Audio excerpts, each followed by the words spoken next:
Exclusive humarap sa News 5 ang testigo na nakakita sa paglilibing ng 3 bangkay sa isang sementeryo sa Laurel, Batangas. Pinaniniwala ang may koneksyon ang mga ito sa Isabong. Live mula sa Laurel, Batangas, sa frontline ng balitang yan, si Rainiel Pawid. Rainiel.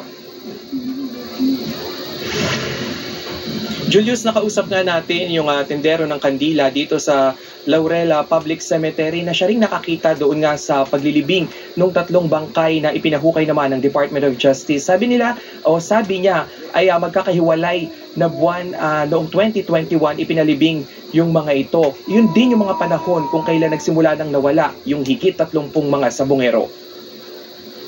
Binalikan ng News 5 ang pinaghukayan sa 3 bangkay sa pampublikong sementeryo sa Laurel, Batangas. Ayon sa Department of Justice, posibleng may koneksyon ang mga ito sa Isabong. Malapit sa sementeryo, lumantad ang tindero ng kandila na si Binoy. Nakita niya raw mismo ang paglilibing sa 3 bangkay. Walang nakakaalam, basta nilibing lang dyan na walang masyadong tao. Sila lang, parang sila lang. Pagbasa na lang tinapon doon. Sa inuwayan, sila buwan. Hindi maalala ni alias Binoy ang eksaktong petsa ng tinawag niyang secret libing. Pero noong 2021, nagkaroon daw ng libing kada 2 hanggang 3 buwan. Isa-isa lang yung inaano nila. Nililibing dyan, hindi naman sabi-sabi yung 3. Kaya lang, wala yung libing na yung totoong libing na may posisyon. Hindi raw lalampas sa 10 ang naglibing sa mga bangkay. Kunti lang sila, may pulis pa eh.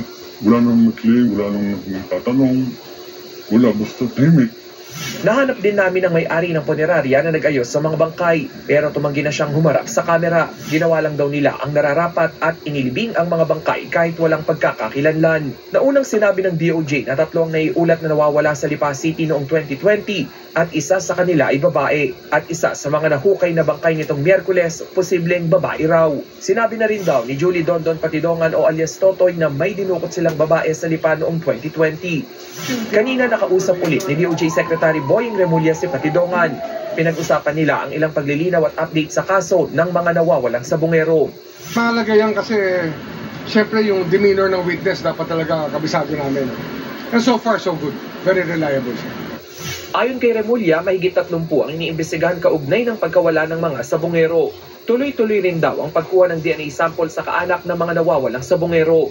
Bubuo na rin daw ng DNA bank para matukoy ng maayos ang mga kalansay. Julius, pasado 3:00 nga kaninang hapon ay tumungo yung diving team doon sa Ground Zero para gamitin ulit yung remotely operated vehicle o yung underwater drone. Pero kinansela na nga ng Department of Justice yung operasyon ngayong araw dahil nga sa bagyong Krising. Julius. Maraming salamat, Rainiel Pawid.